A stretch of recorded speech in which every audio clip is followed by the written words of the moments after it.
Hey guys, welcome back to Get Out Alive Survival. My name is Chris. Thank you guys so much for stopping by and checking out this video. So today I'm going ahead and doing the part 2 of the fixed blade knife overview. I narrowed it down to 3 knives that we're going to use in this video, and I'm going to show you how each of these 3 fixed blades kind of plays a different role and has its kind of main purpose and strong points. So the 3 knives we're going to be looking at going to be the Mora companion. One thing I want to add from the first fixed knife or fixed blade video that this was in, this is not quite full tang. Looked into a little bit more, this one is a 3/4, so it ends somewhere about right here. What I'm going to show you with this knife today is with the 3/4 tang and the smaller knife design, this is going to be more suited to smaller bushcraft work. That's what I'm going to go over in this video for this knife. The other knife is the SCH Schf3 by Schrade. This is one of their bushcraft series from a few years ago. I got this, I believe, about 3 years ago, almost 3 years ago now. But this is from their bushcraft series. This does come in 2 different versions. It is a full tang bushcraft knife, like I said. It has obviously full tang. It's got canvas micarta handles. And this does come in 2 different variations. One is the version I have here, the SCH Schf3, which has serrations on the blade closest to the handle, and then straight edge here. The other version is straight edge all the way from here to the tip. That's the only difference. I believe that is classified as the SCH Schf3N, if I remember correctly. But there are two different versions of this knife. Great bushcraft knife, very heavy duty. It's a pretty hefty weight for the size knife it is. Great handles. It's got some lanyard it comes with here. You can slip this on over your wrist to help keep it from flying out of your hand if you've lost your grip on it. But great solid bushcraft knife. This one is designed to do a variety of bushcraft chores very well. The last knife we'll look at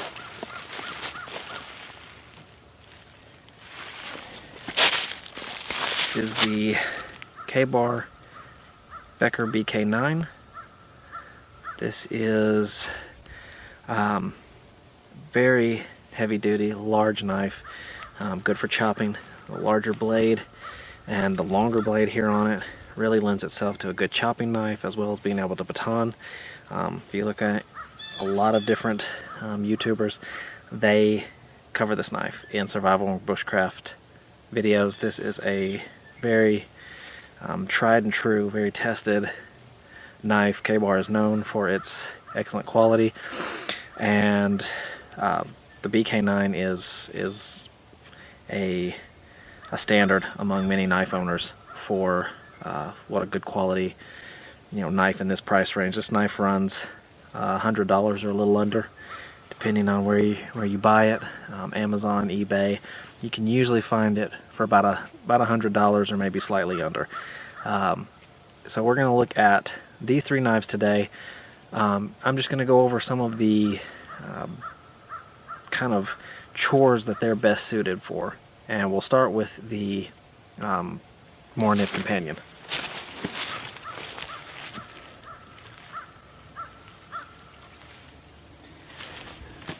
So, as I've stated many times, the Mora is a small, it is a Scandi grind,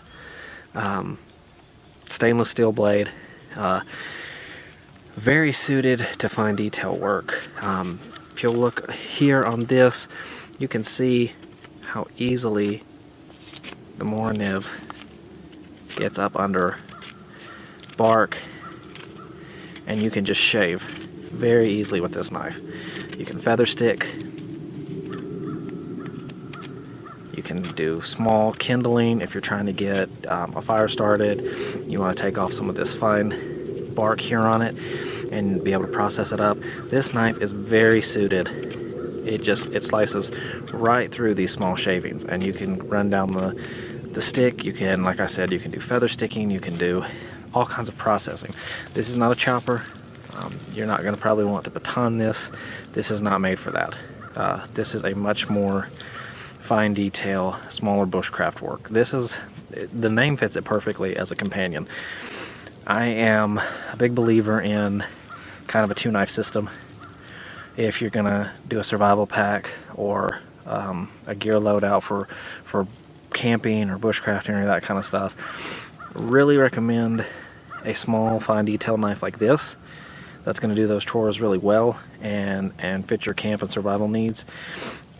And then carry a larger knife with you, especially if you're not going to take an axe or you know, a hatchet that's going to be able to kind of process firewood for you. You want to have a small bushcraft knife like this to do your kindling, your fine tinder for your fire, and that kind of thing, because this right here will make it so much easier to start a fire when you can get these small shavings. And you can leave these shavings on if you want a feather stick. It does very well for that. The Scandinavian grind on here allows it to slide up under and shave off small pieces of firewood or kindling very easily. So, like I said, big believer in having a small bushcraft knife like this for those tasks, and then carrying something like the BK9 or the Schrade for larger tasks. So we'll look at the Schrade next. The Schrade is kind of an in-between from the Mora and the BK9.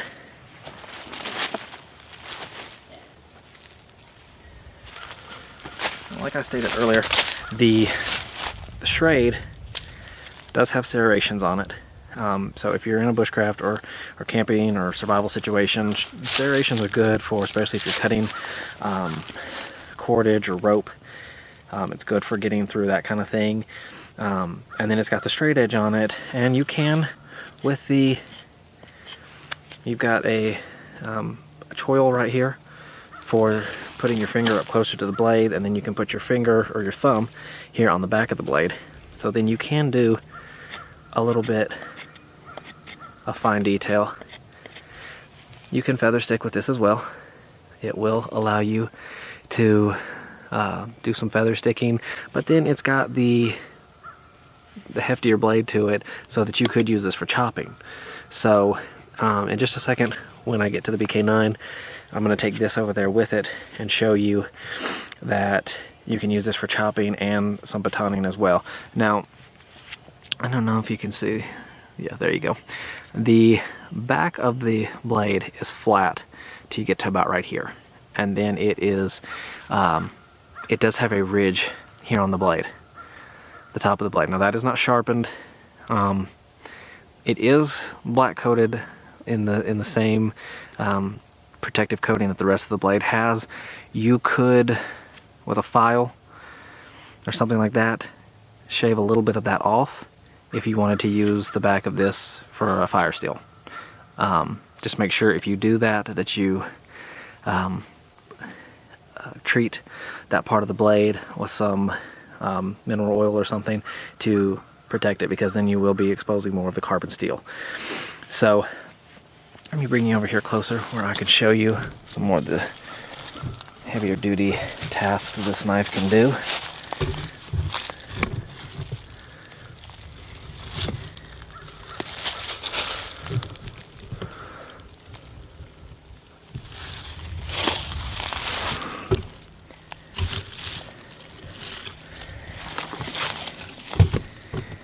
There we go. Alright. I am going to step over here on the other side of this fallen tree so I can show you a little bit better. Just got an old dead tree out here that I'm using as my platform today. So with this, like I said,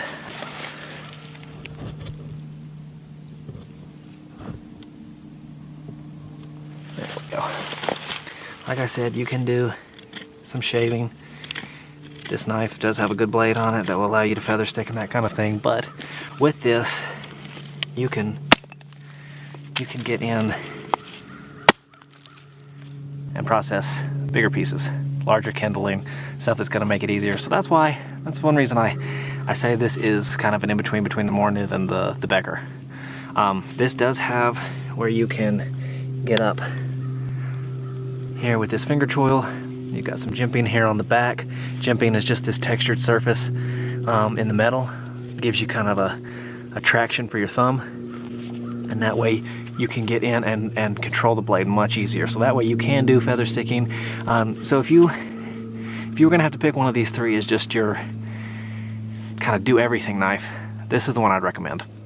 This has the control for fine detail, the larger blade, and power for a little bit more aggressive processing of firewood. Now, the last knife, Becker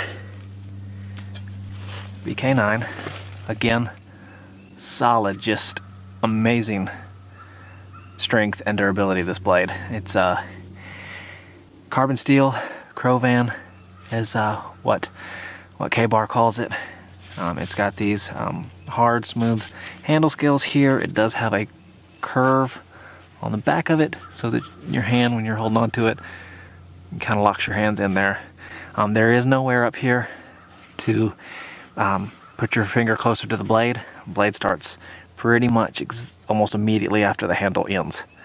There is some jimping up here for traction of the thumb, so you can do some control work. Very sharp blade, so you are going to be able to do some fine detail with this. But this knife's main chore, if you take it, will most likely be processing firewood. It just cuts through. I mean, no problem. You've got larger firewood like this.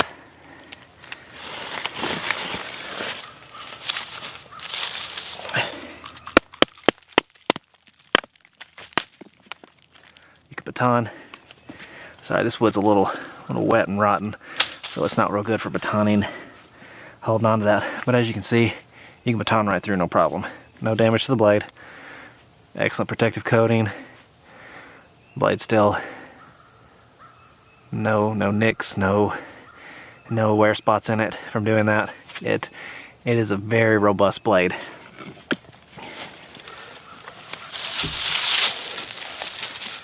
You know, you can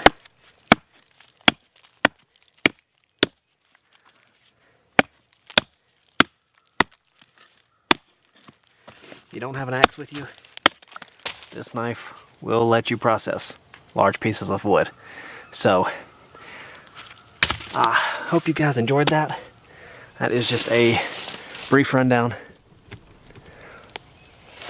Just a brief rundown of what those three knives are capable of. When choosing a fixed blade knife, you want to think about what tasks you're going to be performing, what conditions you're going to be in,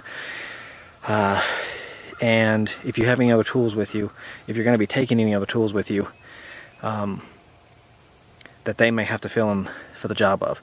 So, like I said, preferably my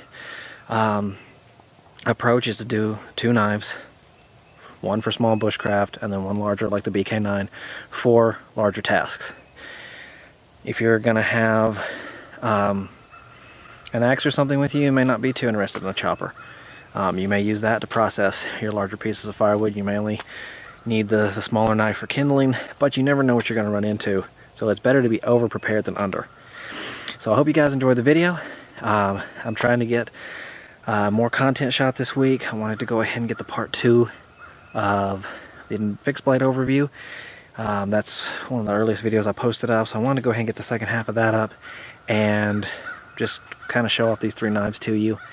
There are a variety of fixed blades out there. Like I said in the first video, you know, important considerations: are they full tang? How's the handle design? The blade, what's the steel? What kind of jobs are you going to use it for? All considerations that you want to take into account when you're picking out a fixed blade. So we looked at those three today. I am a huge knife guy. If you watch this channel for very long, you're going to find out that I have a passion for knives. I love collecting them, love getting new ones, love just looking at the design and the the function and the features of all the variety of fixed blades out there.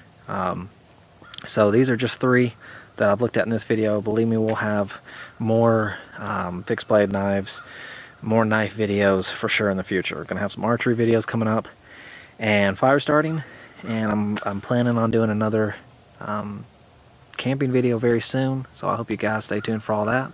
Hope you enjoyed it. Once again, thanks for stopping by Get Out Alive Survival. My name is Chris, and I will see you guys next time.